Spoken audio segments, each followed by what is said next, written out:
Welcome everybody to today's presentation. My name is Dr. Silkman and I'm from the Foul Play team.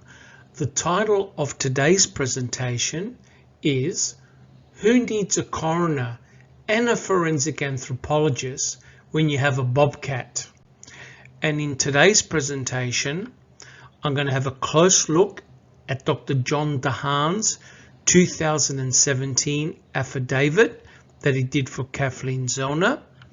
I'm going to have a look at the state's response to Dr. John DeHaan's affidavit. I'm going to do an analysis of Stephen Avery's burn pit and ask the critical question, was this the primary burn site? And finally, where did the human cremains that were found in Stephen Avery's burn pit come from?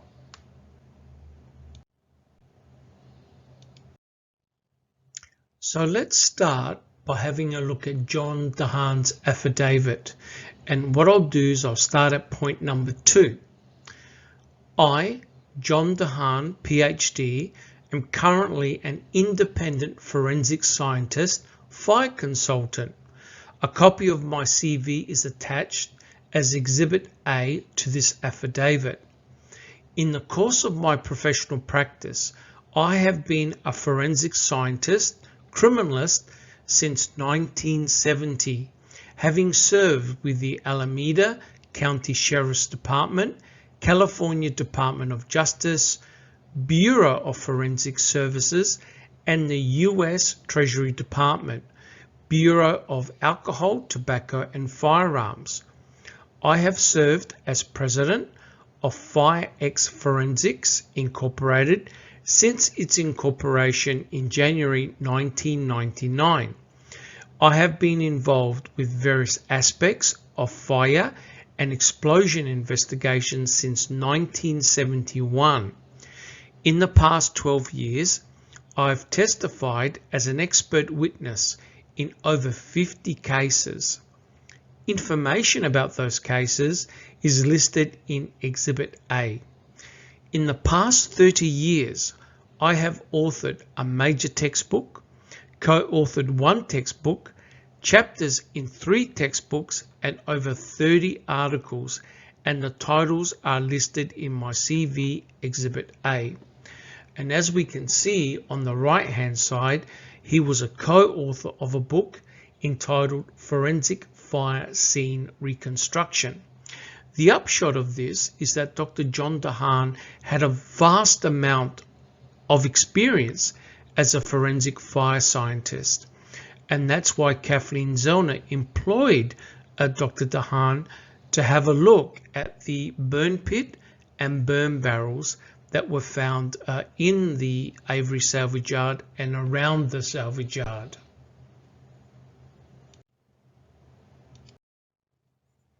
Point number 3. I have been retained by Kathleen Zellner and Associates, PC, to review all of the available evidence in the above captioned case, including trial testimony, police reports, maps, photographs, animated reconstructions, and forensic anthropology reports pertaining to the circumstances surrounding the discovery of the skeletal remains of Teresa Horbach on the Avery salvage yard. A list of materials I reviewed is attached as Exhibit B to this affidavit. Point number 4. All opinions expressed in this affidavit are based on review of the materials submitted to date and reliable published data, as well as extensive personal knowledge of laboratory analysis, fire dynamics, ignition processes, flame spread, fire growth, and fire and explosion indicators. They are expressed to a reasonable degree of scientific certainty based upon my expertise in the field of forensic science, forensic fire, and fire debris examination. If additional information becomes available that has a bearing on these conclusions, These conclusions will be amended or supplemented appropriately. And in actual fact, Dr. Dahan had an amended affidavit in 2019 where he essentially covered all the same points as this affidavit, but he had summarized the findings.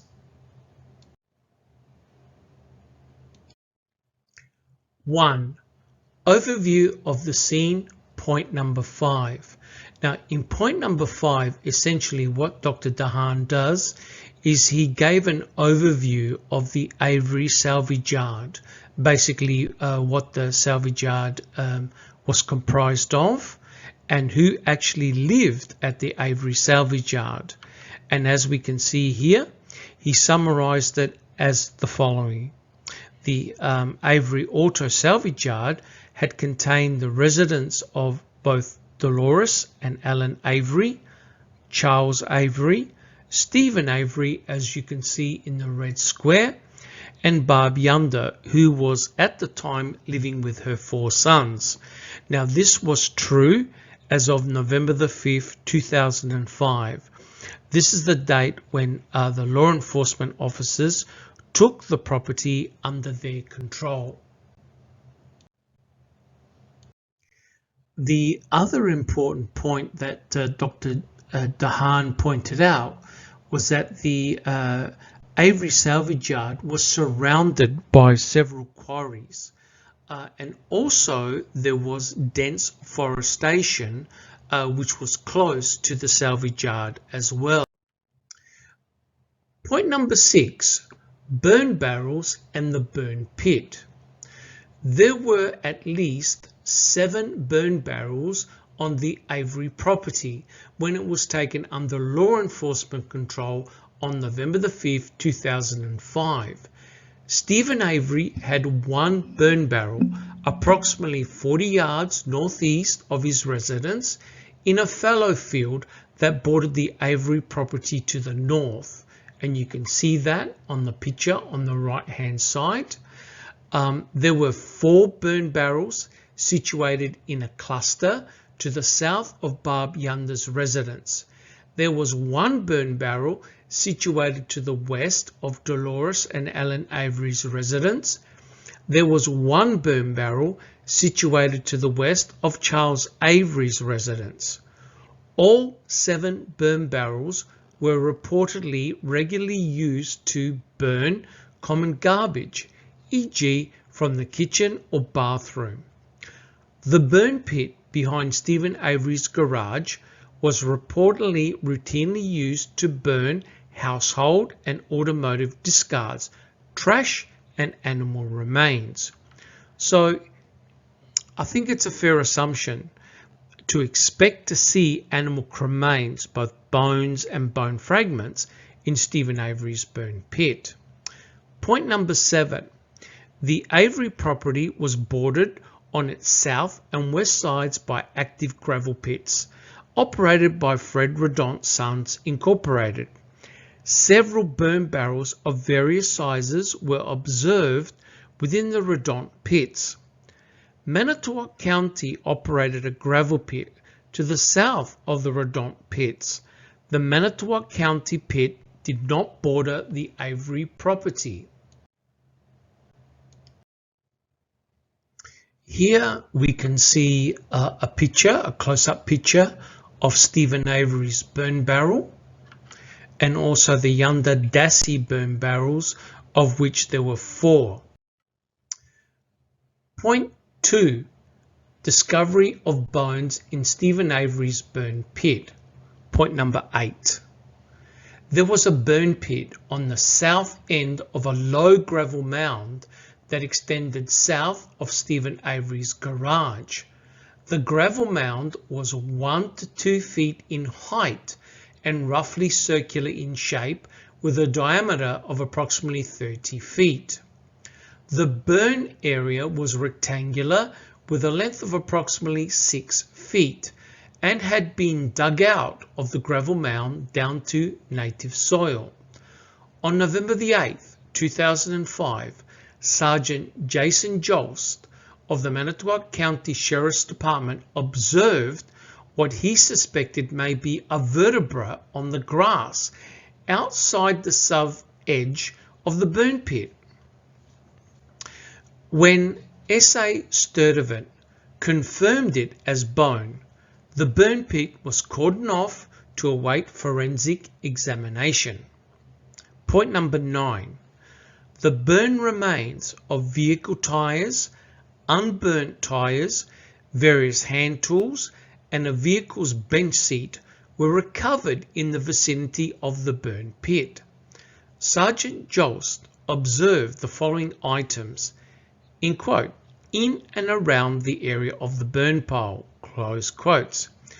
Numerous wire rings from tyres, an unburned tyre, a rubber mallet, claw hammer, fire damage, a gravel shovel, burned charred metal scraper with a wooden handle, and burned vehicle bench seat.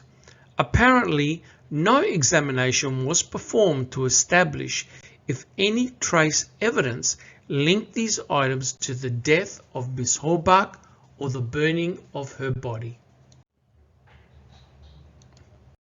So in this particular slide, we can see the items that were observed in and around the burn pit.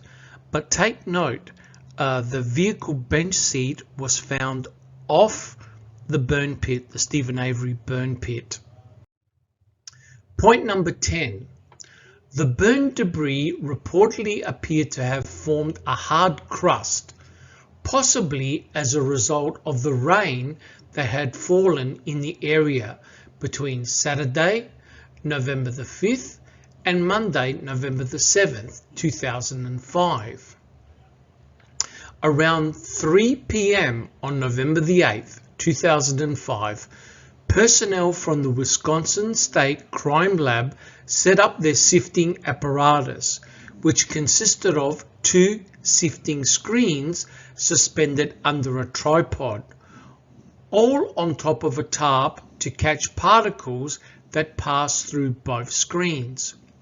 Crime Lab personnel lifted the burn pit material using hand trowels and a square nose shovel and dry sifted it over a tarp.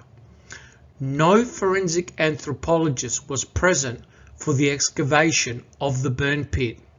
Crime Lab personnel, untrained in anthropology, visually examined potential skeletal fragments to determine their evidentiary value. There was no effort to document from where in the burn pit certain bones were recovered, or otherwise document the order with which bones were situated in the burn pit. The Crime Lab personnel excavating the burn pit placed items of potential evidentiary value in a single box, tag number 8318, and sent it to Dr. Leslie Eisenberg for off-site examination. The tarp was folded up and later examined in the lab as tag number 7923. Point number 11. On November the 10th, 2005, personnel from the Wisconsin Department of Justice returned to the Avery property and further excavated the burn pit area. Again, there was no forensic anthropologist called to the scene to conduct this secondary excavation. The burn pit was first excavated by hand, then dug out using Bobcat type front-loading tractors. During the process of excavation, some apparent bone fragments were observed among steel wires that resulted from burned tyres. Items of potential evidentiary value were collected and sent to Dr. Leslie Eisenberg for off-site forensic examination. And as we can see here, this box contained human cremains that were found on November the 8th, and they were sifted from Stephen Avery's burn pit.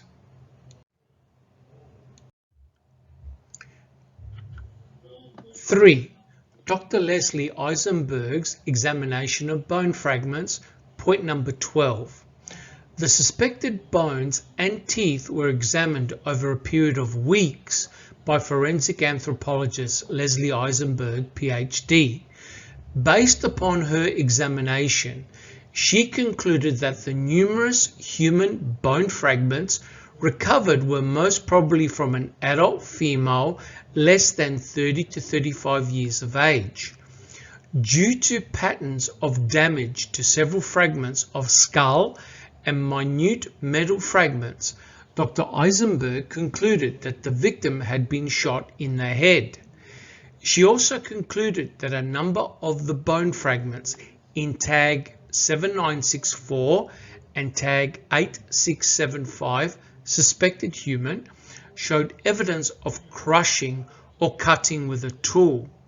Point 13. The fragmentary skeletal remains examined by Dr. Eisenberg constituted only an estimated fraction from 40 to 60% of the total mass of expected skeletal remains from a person of Teresa Halbach's size. Point 14. Dr. Eisenberg determined that the defects observed in cranial fragments from Stephen Avery's burn pit, which were linked to gunshot wounds through the examination of particles observed in radiographs, were created before the burning event. And we can see here pictures of the cranial burnt fragments, and we can see that the cranial bone fragments had beveling. This is an indication of a bullet striking the skull. And on the bottom right hand side, we can see one of the cranial bone fragments had been x-rayed, and you can see a particle. And this is the so-called box of bones, evidence tag 8318, that contained fragmented and burned bones. Now remember that these cremains were found from the sifting of Stephen Avery's burn pit. And Dr. Leslie Eisenberg stated that within evidence tag 8318, there were representatives of the skeleton from all over the skeletal frame. However, it's important to note that no entire intact bones were recovered, only smaller fragments. Point number 15. Dr. Eisenberg was unable to determine with any certainty whether the bone fragments in tag 8675, which appeared to be from a pelvis, were human in origin. However, Dr. Eisenberg testified that these bone fragments were burned and calcined to the same degree as the bones recovered from Stephen Avery's burn pit. Further, Dr. Eisenberg identified that two bones recovered from the Manitowoc County gravel pit were still articulated. That is, they had maintained their anatomical continuity. And we can see the bones down below in evidence tag 8675, and on the right hand side the location of those bone fragments coming from the sacrum and of the pelvis. And in the middle we can see there are actually two bones joined together, and that's why Dr. Dahan was able to say that those two bones had maintained their anatomical continuity.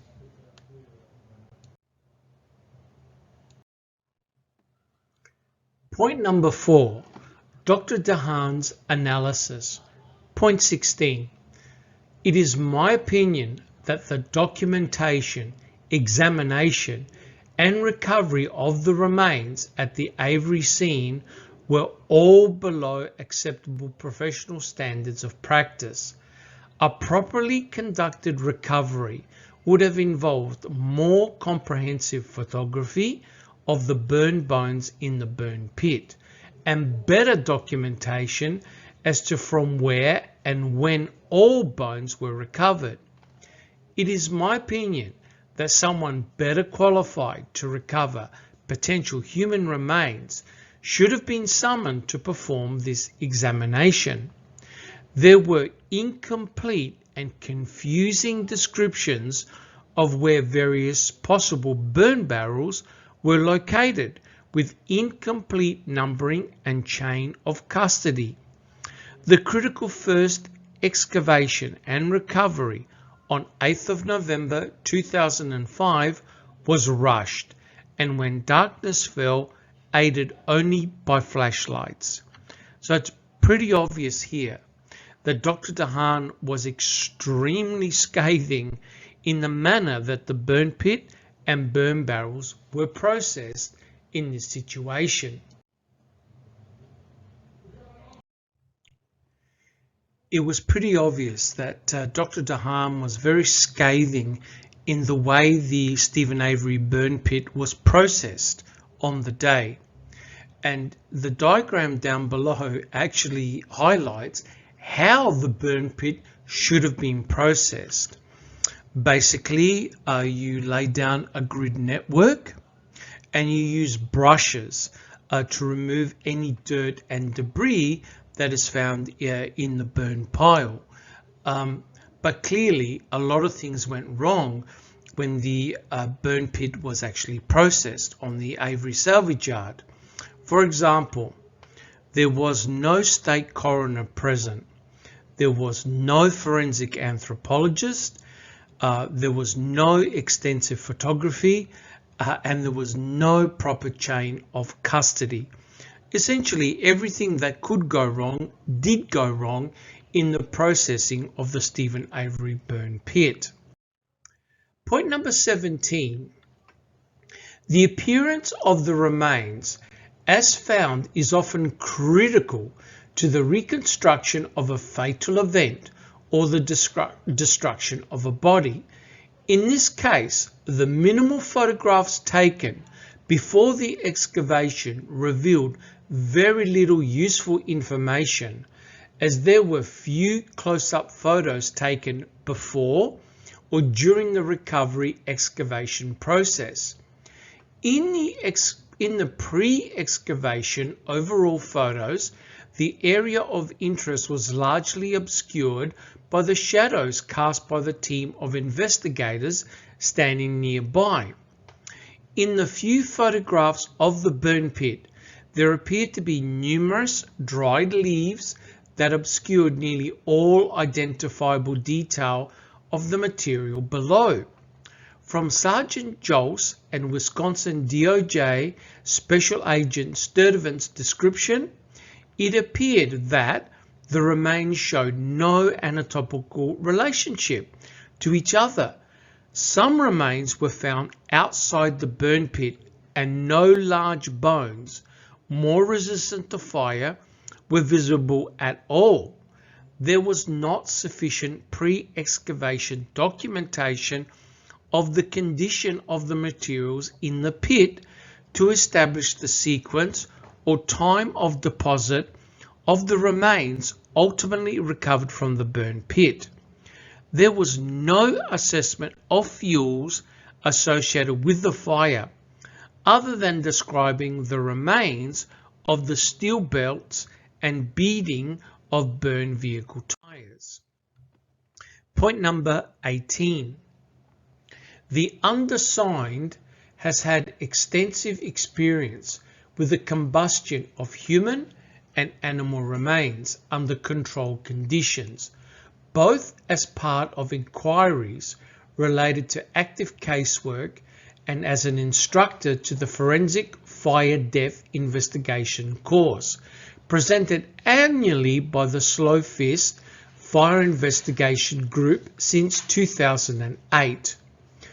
I have had the opportunity to see some 50 or more unembalmed adult human cadavers exposed to a variety of real-world fires.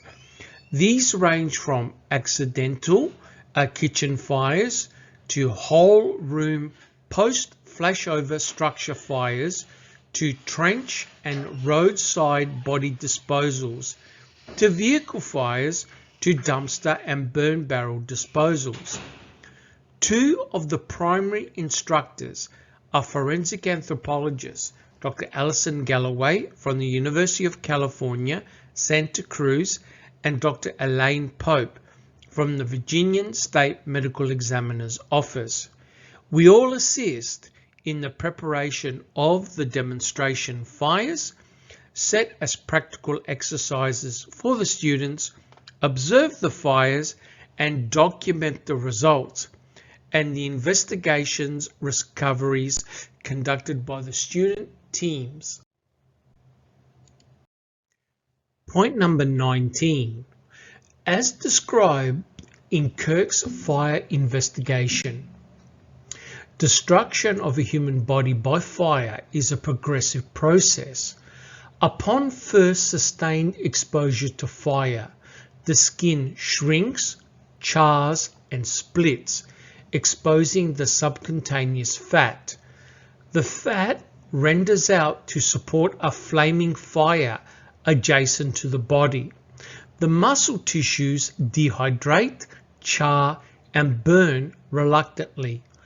Bones are a composite of minerals and organics, fat, nerves, and collagen. The organic components dehydrate, char, and burn off if exposed to sufficient external heat. The mineral component of both the dense cortical bone, hard outer layers, and the spongy, cancellous, and trabecular structures within, then decompose by dehydration of the minerals, a process called calcination. Extreme exposure to fire results in loss of mechanical strength. Calcined bones are usually white, blue-white, or light grey in colour and are friable, brittle, and are easily broken or shattered by contact or pressure. Under some conditions, the mineral residues can harden or vitrify into a ceramic-like mass, retaining the shape of the original bone. Point number 20. Many of the bone fragments shown in Dr. Eisenberg's forensic anthropology photographs appear to be coated with a yellow or tan soil or dust. Dr. Eisenberg reported that she rinsed some of the recovered bone fragments to allow detailed examination. The bone fragments shown in Dr. Eisenberg's forensic anthropology photos largely consisted of fragments 1 to 4 centimeters in length, 0.4 to 2 inches. Many were completely calcined with no charring of organic tissue visible. Others bore charred residues of organic material in the cancellous or spongy structure within. Such damage can be induced by exposure to an open-air fire of ordinary combustibles for 6 to 8 hours, or for shorter times, 3 to 4 hours in a well-ventilated fire in a metal enclosure, such as a burn barrel or automobile trunk. Burn barrel destruction of adult human bones. Point number 21. Based on the author's experience in exposing adult human cadavers to a variety of fire conditions, it was observed that a metal enclosure confines the flames to maximize their exposure to the body, reflects heat from the fire onto the target within, and generates radiant heat as the metal itself heats, adding to the total heat flux during the combustion of the body. It is this combined heat flux that occurs within a commercial crematorium, where the radiant heat from the fire brick lining and the sustained uniform flame contact from gas burners bring about full cremation of an adult human body in 2.5 hours or less. In open air field cremations, exposure to the flames is not uniform. There is minimal additional radiant heat, and charred masses of soft tissue will survive even a prolonged fire, particularly around the head or lower torso. Bodies that burn undisturbed will often demonstrate areas of less burned tissue that has been somewhat protected by contact with the ground or confining vessel for the duration of a fire. If we have a look at the diagrams here, up on the top on the right hand side, you can see this is a burn barrel, a turbo burn barrel that contains a fan that's been attached to it. That fan provides oxygen, and the burn barrel can burn very, very hot. It can reach extremely high temperatures. And down below, what happens when a human being is burnt in a human crematorium, in a commercial crematorium. So as we can see here, the so-called bones in a box. These were the cremains that were allegedly recovered from Stephen Avery's burn pit, and you can compare them to the human bones that were recovered from a crematorium. These bones were subjected to extremely high temperatures between 1800 to 2000 degrees Fahrenheit for around about 2 hours. And as you can see, both cremains are small and fragmented. They resemble each other quite closely. Point number 22. The heat output of a fire largely fueled by an adult human body is limited, estimated to be on the order of that of an office wastebasket fire.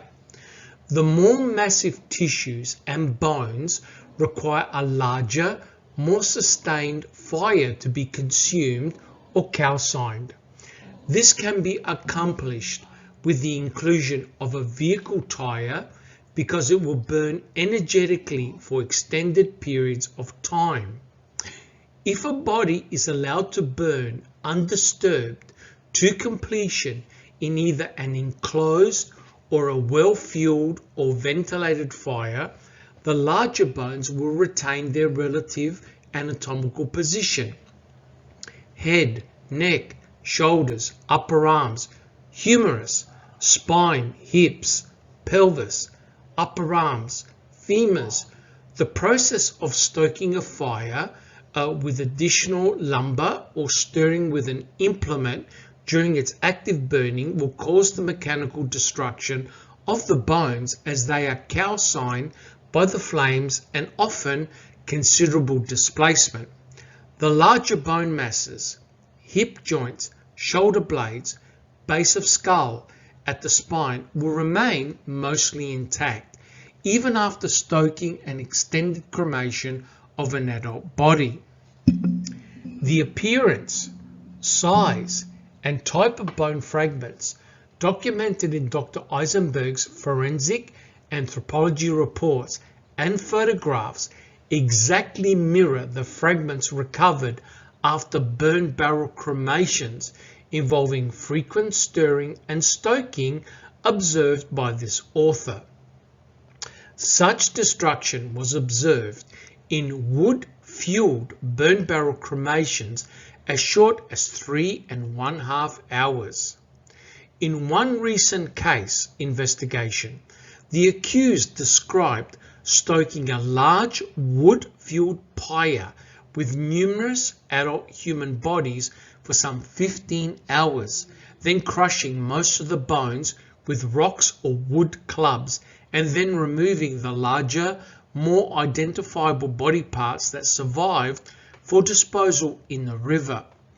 The hundreds of small fragments that were recovered from the burn site were very similar in size, shape, and condition to the fragments in Dr. Eisenberg's forensic anthropology photos in this case.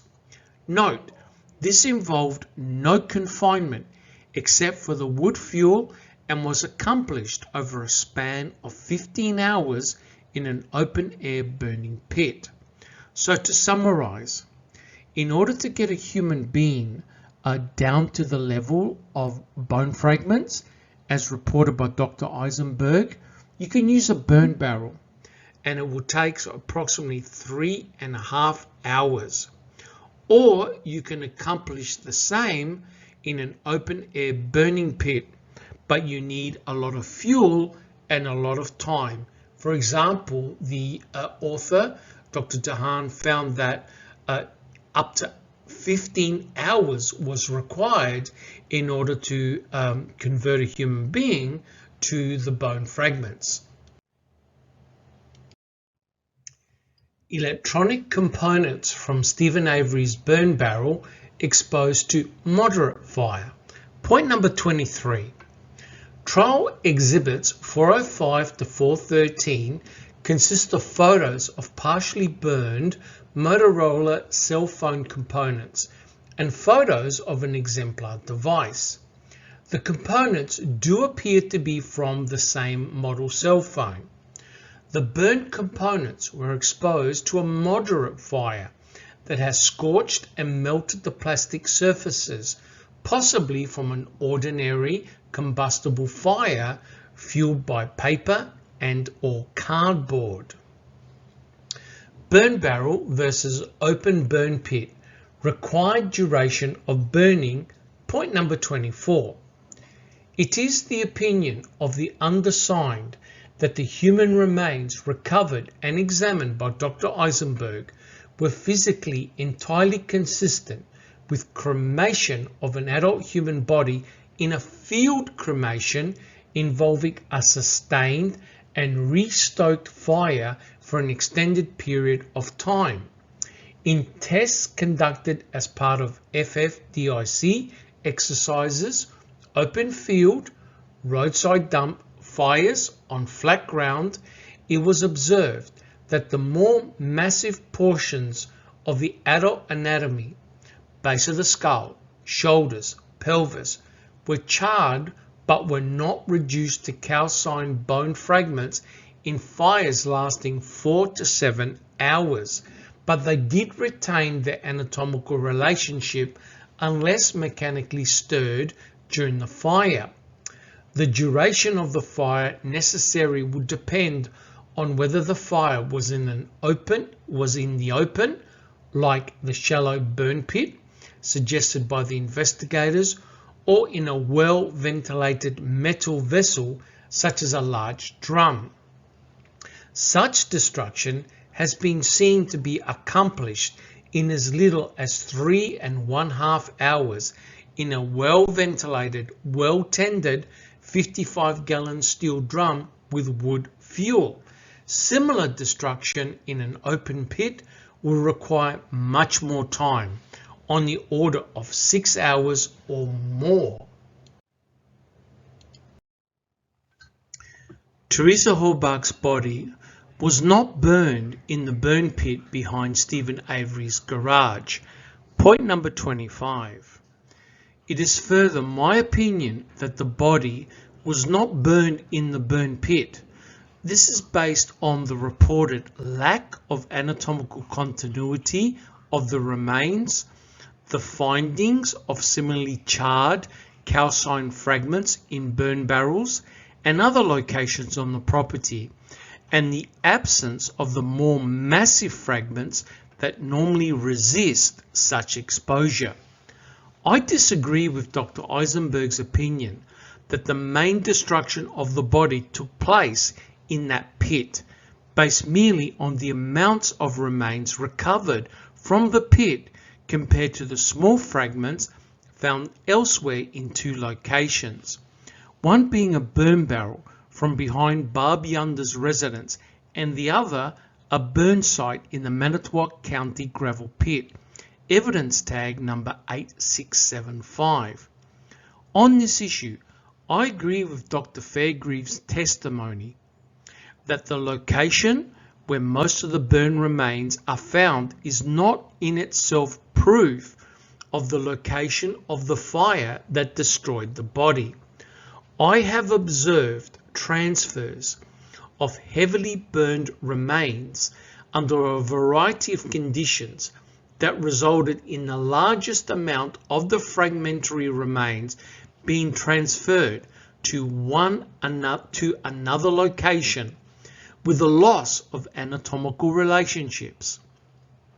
As stated above, the reported lack of anatomical continuity of the human bones recovered from Stephen Avery's burn pit indicates that Teresa Halbach's body was not burned there. Therefore, it is my opinion that someone transferred Teresa Halbach's bones to Stephen Avery's burn pit.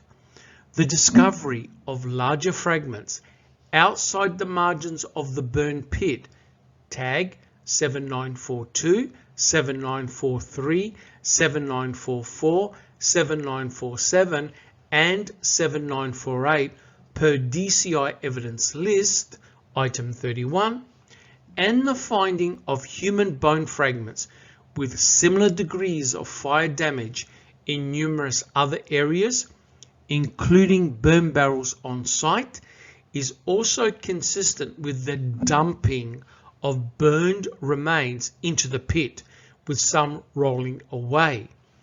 I have observed the survival of numerous calcined small bones after being dumped from a burn barrel or similar enclosure onto a tarp or examination table.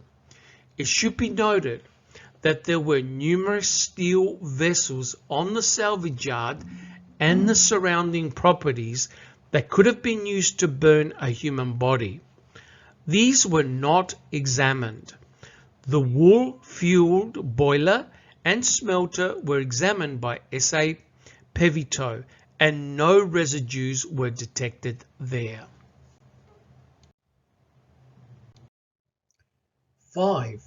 The state's theory of the burning is incorrect. Point number 26. From my review of documents provided to me, the state represented to the jury and that Miss Halbach's body was burned in an open-air burn pit behind Stephen Avery's garage from around 7 p.m. to 11 p.m. on October 31st, 2005, a period of only 4 hours. Based upon my review of the descriptions and photographs of the bone fragments analyzed by Dr. Eisenberg, the state's theory is not supported by the physical evidence. As described above, burning a body in an open-air burn pit takes 6 to 8 hours to accomplish thermal destruction to the degree I observed in Dr. Eisenberg's reports and photos. It is my opinion that the burned bones found in Stephen Avery's burn pit could not have been burned to the degree I observed after 4 hours of burning in an open-air pit like the one behind Stephen Avery's garage. Point number 27. It is my opinion that the state's theory was also incorrect in its assertion that the burn vehicle bench seat was used to fuel the burning of Miss Halbach's body. The burned remains of the bench seat were not found in the burn pit but near it. Its involvement as an external fuel to aid the combustion of a body in the burn pit is speculative and unsupported by any documents I have reviewed. So as you can see on the right hand side, there are photographs showing the burn pit and also the location of the car seat. It was actually away from the main burn pit.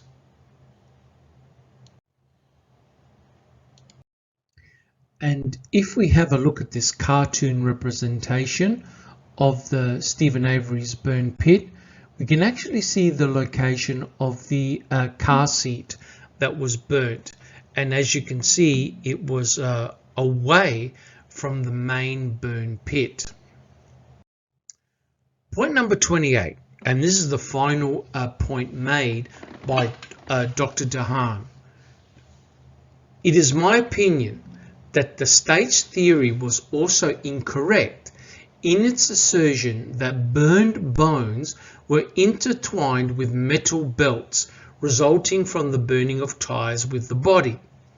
The state represented to the jury that the bones were fused with the metal belts in a manner that suggested that the tires from which the steel belts came were burned with the body in Mr. Avery's burn pit.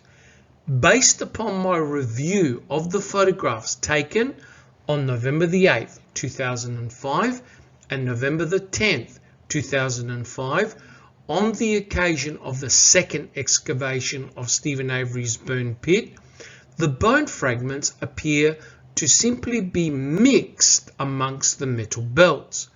I've had personal experience with burning steel-belted automobile tires in combination with human bodies. During fire exposure, the steel multi-strand wires degrade, break, and fray to form bristles that readily trap any material coming into contact with them during or after the fire. Small calcined bone fragments are especially easy to trap. This has been observed in test fires where the tires were under or alongside a burned body, as well as on top. It should be noted that S.A. Sturtevant noted that the guard dog's lead was sufficiently long to give him access to at least some of the burn pit. A quantity of the tire wires belting was observed to be tangled in the dog's lead at one point. The recovery of item 7946, commingled metal, battery jumper cables and dog leash recovered adjacent to the burn pit appears to confirm that dragging the tire remains across the burn debris fragments after the fire would result in the accumulation of fragments in the wire. The burn pit may have been used previously to dispose of tires, and the oily black residue described by S.A. Pavito as lining the pit in his excavation of 10th November 2005 would support that. So there was no evidence that the entrapment of the debris occurred during the fire that consumed the remains. From my review of these photographs and reports generated by law enforcement agents at the scene and Dr. Eisenberg in later examinations, there is nothing to suggest that the tires were, in fact, burned with the human bones recovered in Stephen Avery's burn pit in the manner described by the state. And that completes Dr. Dahan's affidavit. So, as you've heard so far from Dr. Dahan's affidavit, it was extremely extensive and detailed. And of course, that was part of Kathleen Zellner's filing, and we know that she had recently received a response from the state. So, how did the state deal with Dr. Dahan's affidavit? Now, remember, his affidavit was extensive, and he covered 28 different points. So, this is the state's response from Joshua Call and Lisa Kumpfer. Well, let's have a look at the way the state actually dealt with Dr. Dahan's affidavit. And here we go. I quote, Avery never alleged in the trial court that Dahan performed any experiments that amounted to newly discovered evidence. And he offers nothing now attempting to show that Dahan's independent research since 2012 somehow meets any part of the newly discovered evidence test. Avery just relies on another conclusory, factually unsupported assertion stating that because DeHaan has performed more experiments on cadavers than anyone else since 2012, they must refute that Miss Halbach's remains were burned in Avery's burn pit. That would be insufficient to meet any part of the newly discovered evidence test, even if Avery had not forfeited the claim by failing to raise it in the circuit court. The court found that because Avery's experts did not actually rebut anything the state put forth at trial, there was no reasonable probability of a different result at a new trial. It specifically relied on facts stated in Avery's expert reports to come to that conclusion. It issued a reasoned opinion applying the law to the facts of record, or in other words, a proper exercise of discretion. Jeski. This court should affirm the circuit court's denial of Avery's June 2017 motion. So, in short, how did the state deal with Dr. DeHaan's affidavit? Quite simply, it completely ignored it. Okay, now what I would like to do in this section of the presentation is to actually examine Stephen Avery's burn pit. And we have a very, very interesting report that was done by Trooper James Reese. And he took a series of photographs on various days. But I want to focus your attention on what Trooper James Reese did on November the 6th. Now remember, the Toyota RAV4 was found on the Avery salvage yard on the Saturday on November the 5th. And this is what Trooper James Reese did. And I quote, "On Sunday, November the 6th, I took a large amount of still photographs of the Stephen Avery property, including but not limited to the trailer home, the yard, the front gravel road, etc.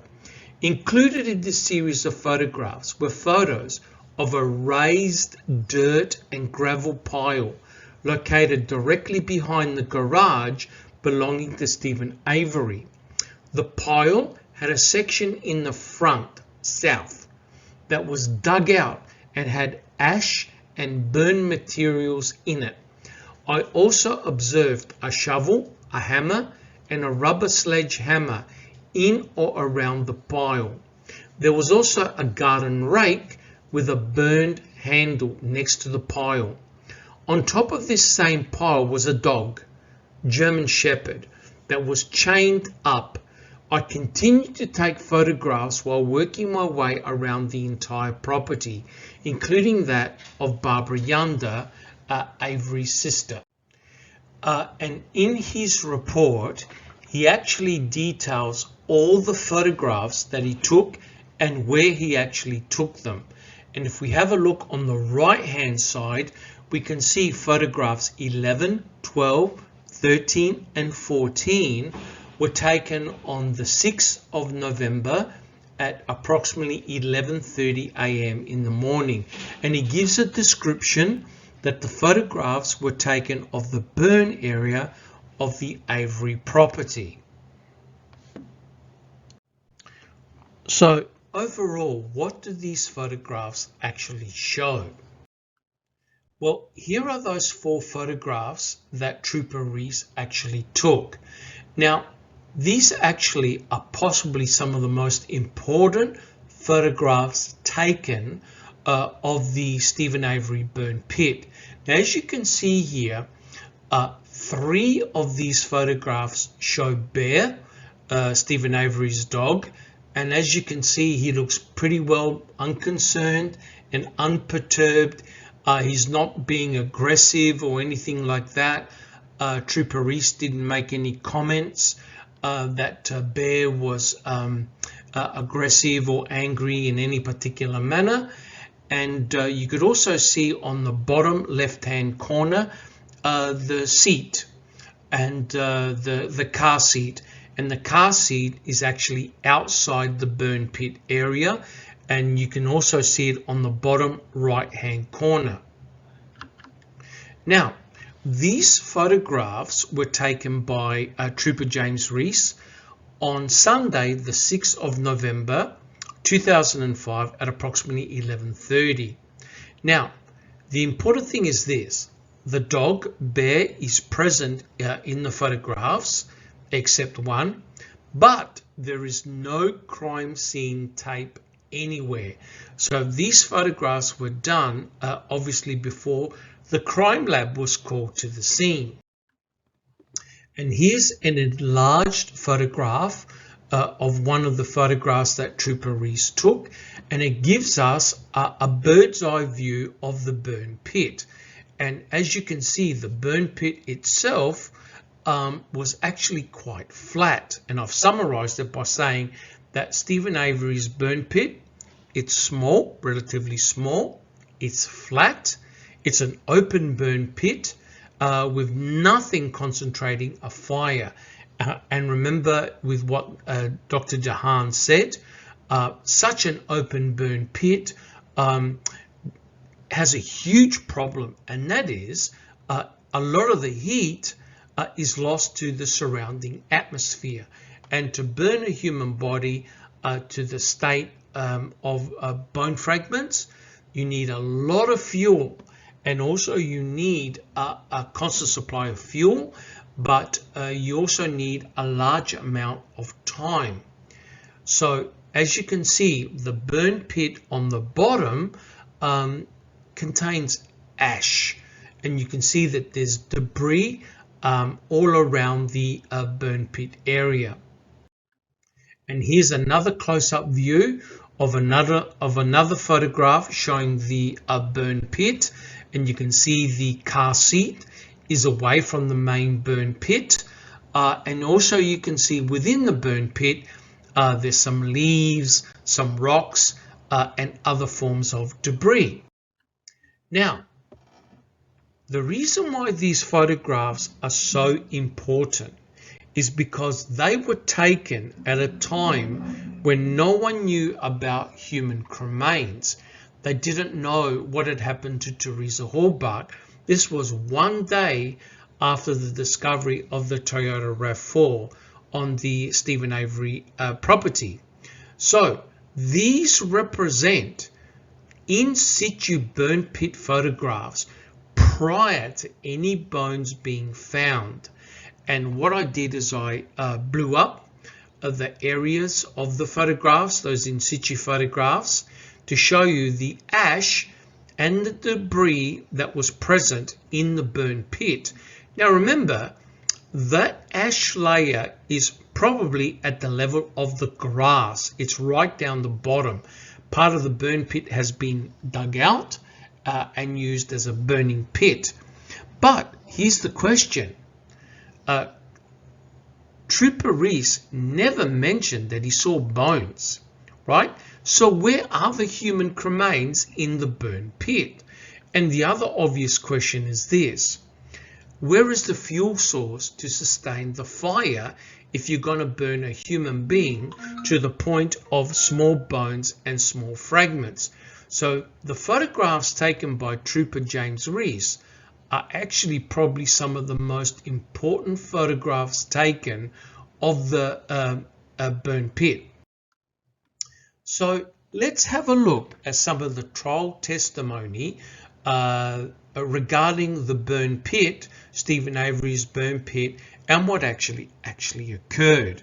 So this is S.A. Sturdivant and Steven Avery's trial.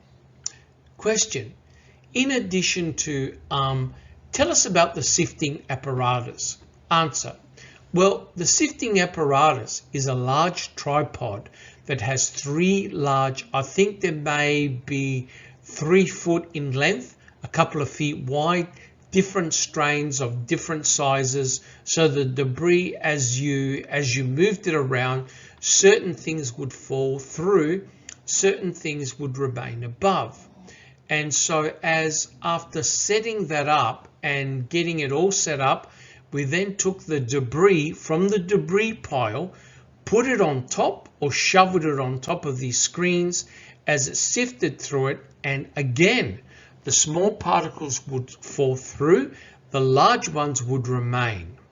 There were two different types of strains, and we picked out what we thought were bone fragments.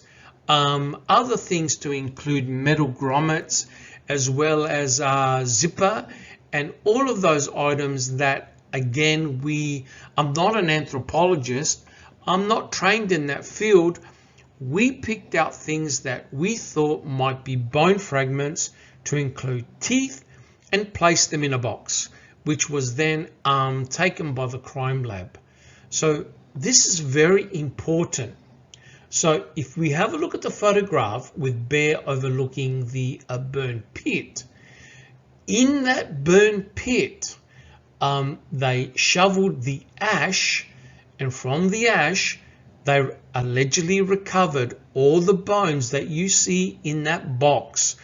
And those bones were collected on November the 8th. That's 2 days after Trooper Reese took the photographs of the burn pit. So no one knew about cremains in that burn pit, but bones were first found and then sifted on November the 8th, 2005. That's a very important finding. Okay, and how was the material taken from the pit and brought to the sifting apparatus?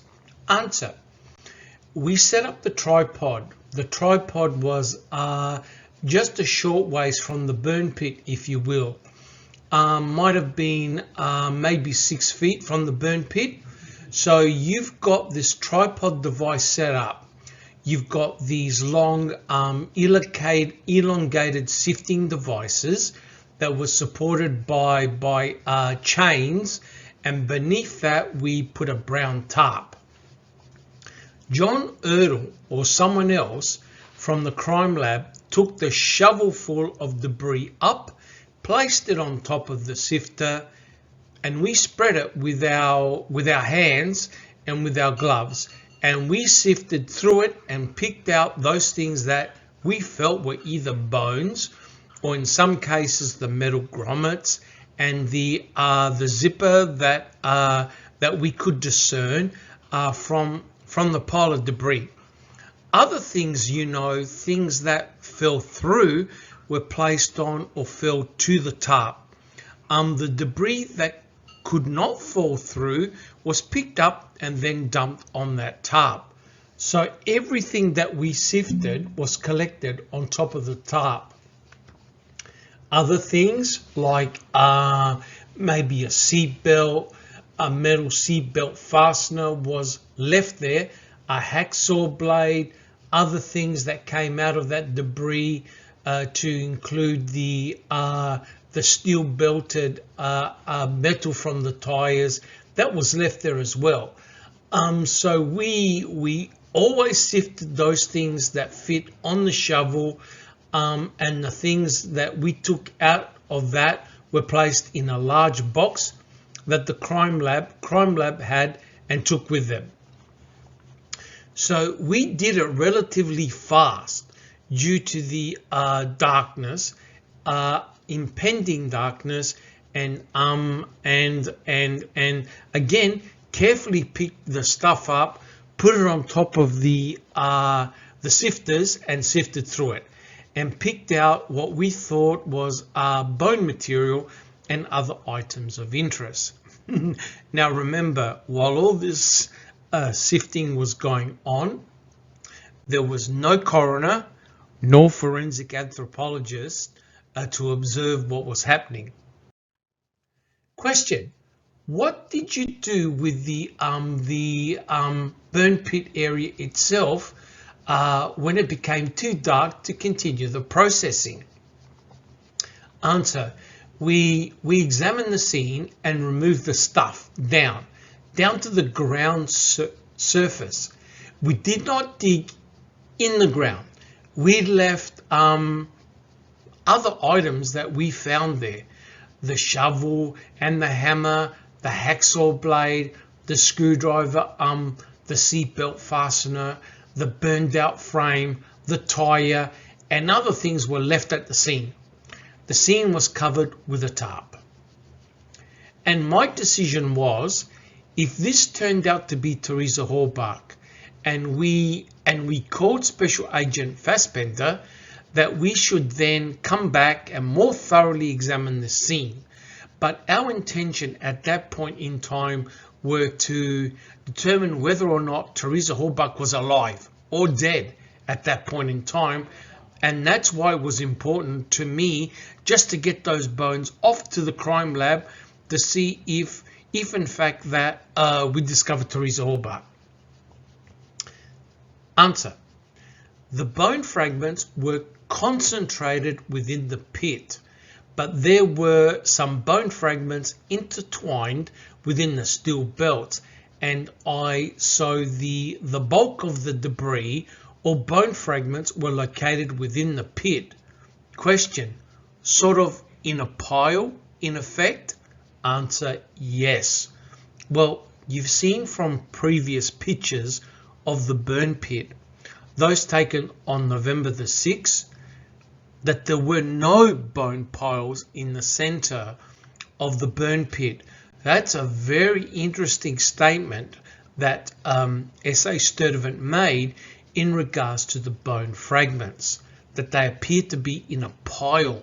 Well, if you have a look at the photographs, there's obviously no debris pile of bones in the burn pit.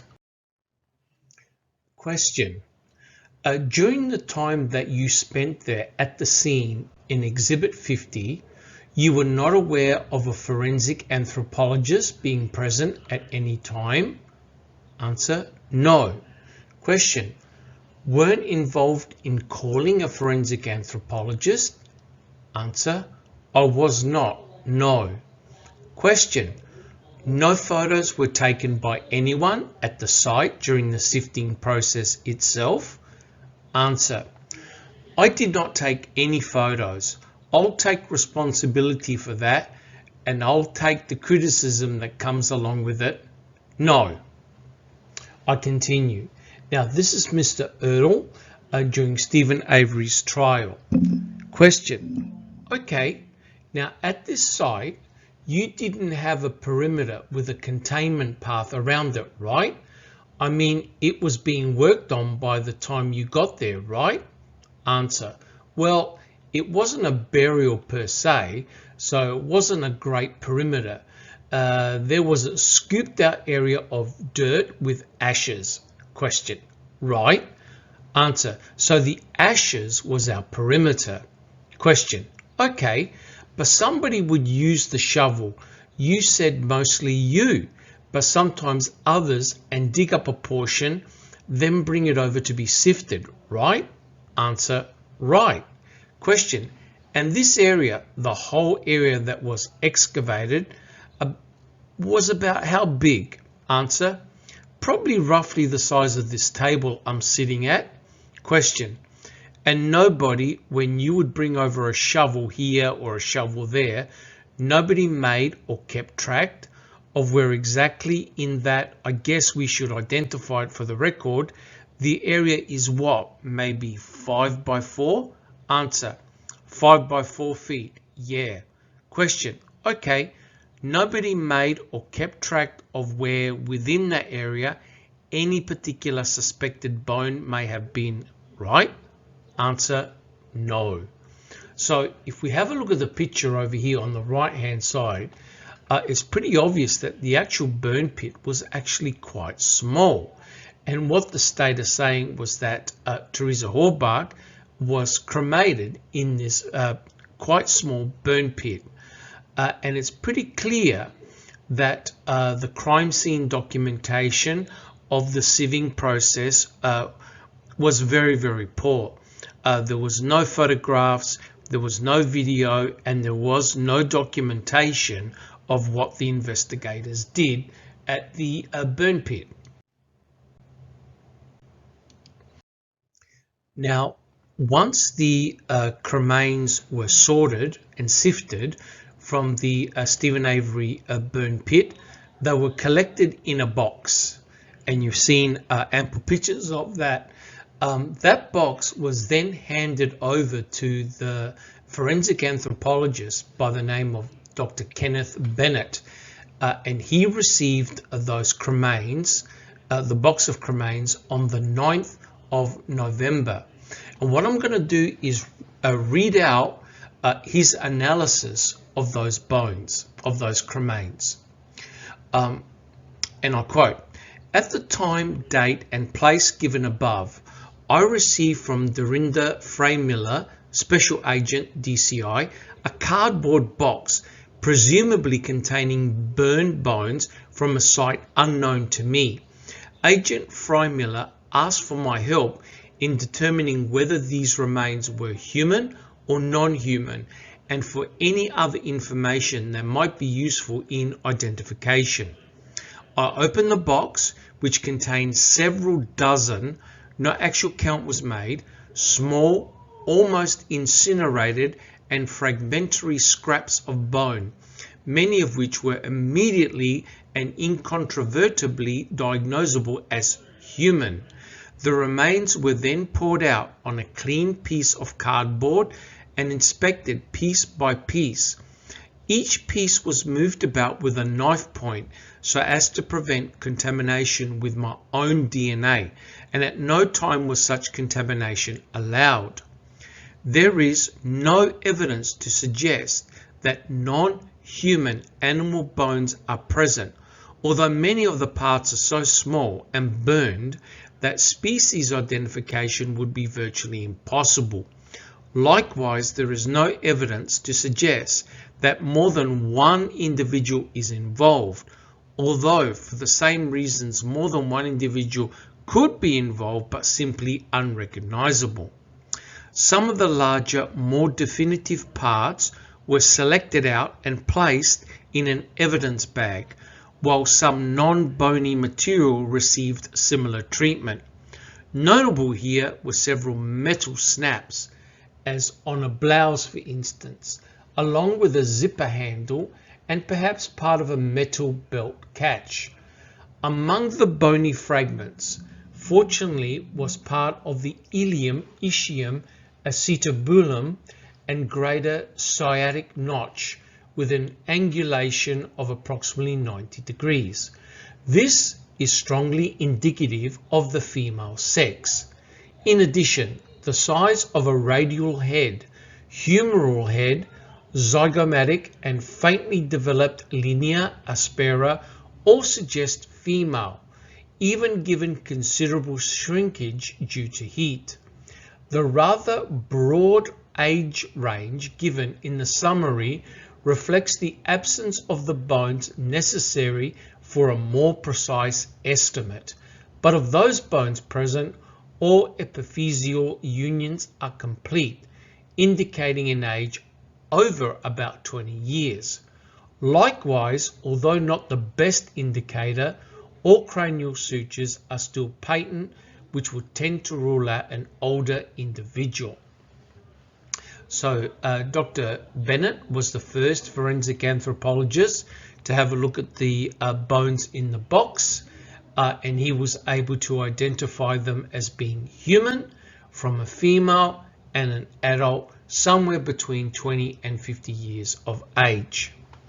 Now, those cremains were then sent to Dr. Eisenberg, and I quote, "All right, and indeed somebody did.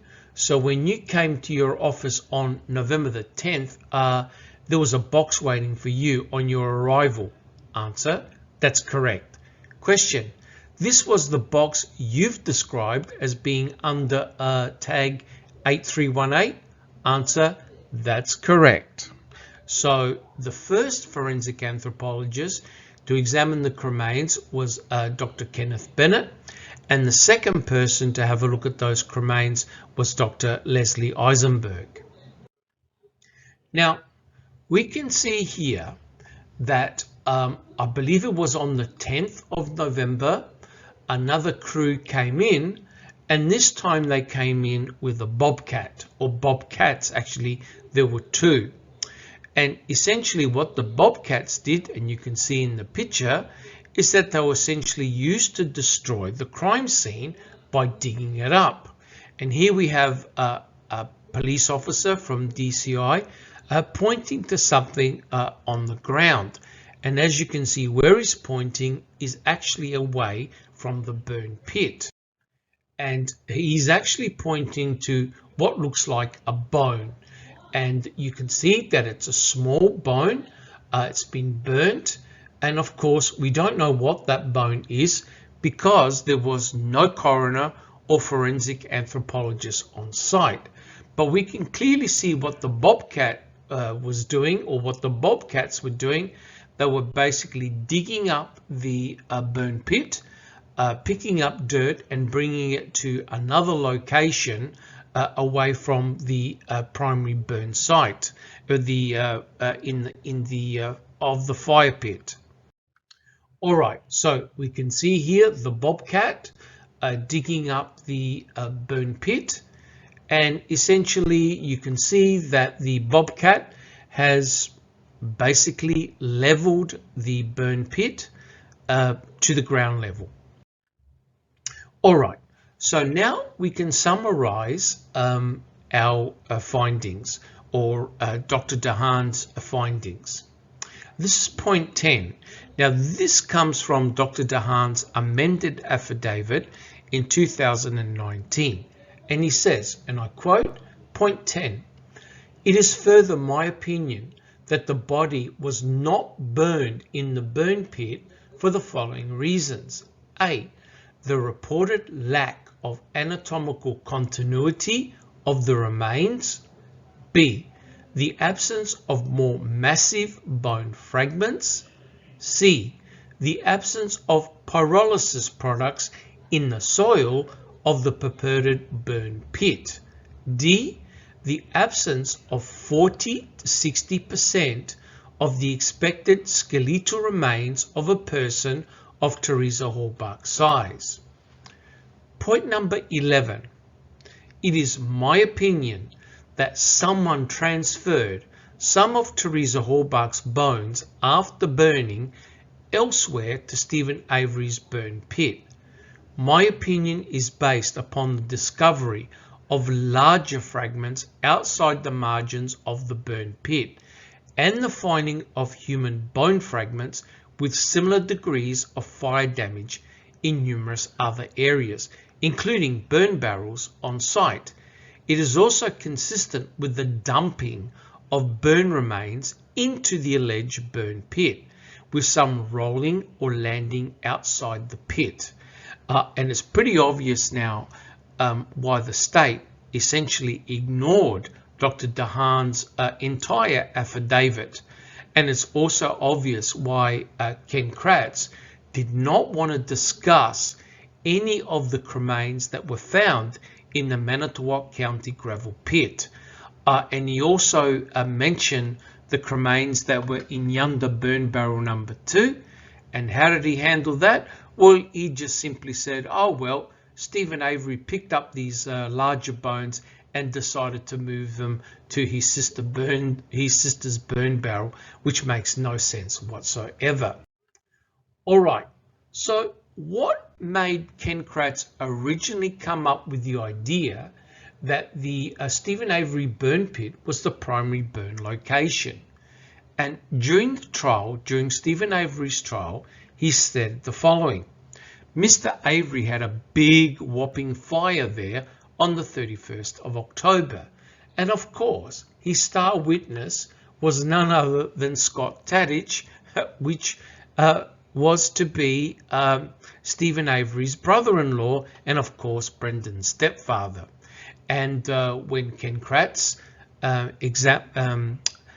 cross-examined Scott Tadich during the trial, Scott Tadich said, yeah, the fire was 10 feet tall. It was as high as the garage. It was a huge fire. However, on cross-examination by Strand, Strang, I'll read it out. Question. And is that if I understand you today, you are telling us that when you see the fire later, sometime after 7:30, you think the flames were almost as high as the garage, maybe 8 to 10 feet? Answer, yeah. Question, was November 29 also the day that you told the police that the flames were at least 3 feet high, at least that high? Answer, must have. Question, whenever you saw this fire and however many times you saw it, you smelled nothing strange coming from the fire? Answer, no. So Scott Tadich went from a fire that was maybe 8 to 10 feet tall as the garage. All of a sudden, the fire was actually only a few feet tall. So there goes Ken Kratz's star witness, Scott Tadich. Now, we need to ask the ultimate question here, and that is, where did the cremains possibly come from? That's the human cremains that were found in Stephen Avery's burn pit. So, we know that bones were first discovered on November the 8th, 2005 by Sergeant Jolst. The photograph up above is an enlargement of Stephen Avery's burn pit. Now, this photo was taken on November the 6th, 2005 by Trooper Reese. Now, remember, this is before anything was known about Teresa Halbach's fate and anything regarding bones. Now, Trooper Reese did not mention any bones, seeing any bones either in the burn pit or around the burn pit when he took his photographs. So where did these cremains possibly come from? Well, we know that a dog did a hit on one of the burn barrels at the deer camp, and it's pretty likely that this could well be the burn barrel of the primary burn site of Teresa Halbach.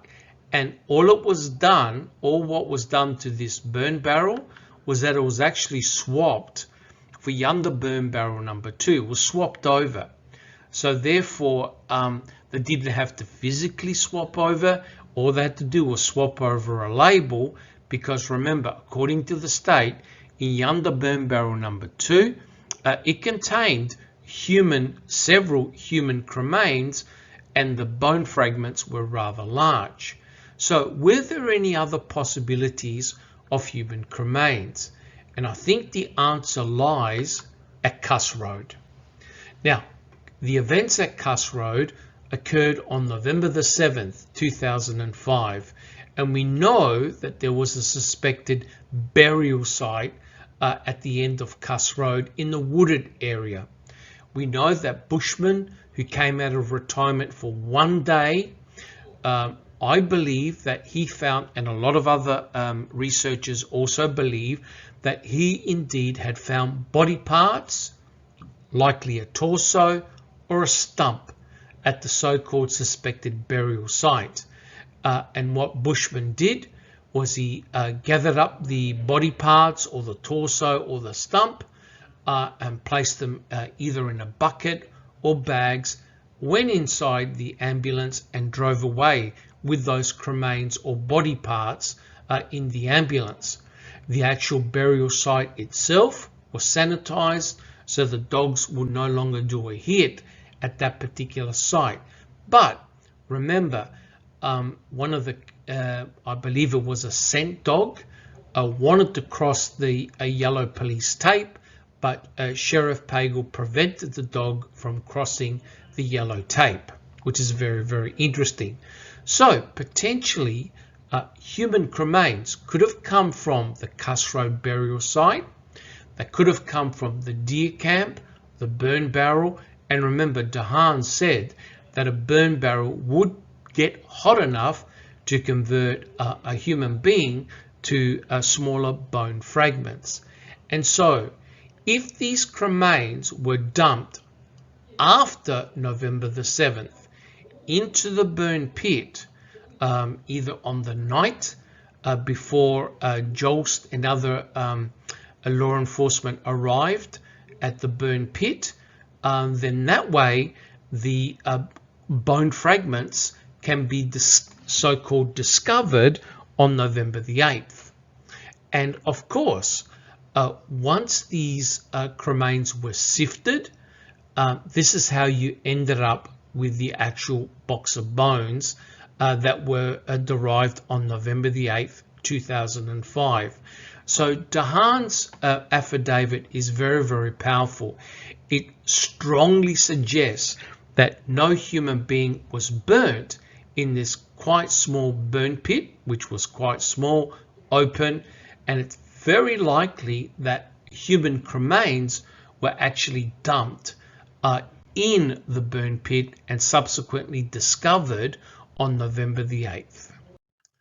Alright guys, thank you very much. I realize it was quite a long presentation, but as you can see, Dahan's affidavit was very, very detailed, and unfortunately the state essentially ignored Dahan's affidavit.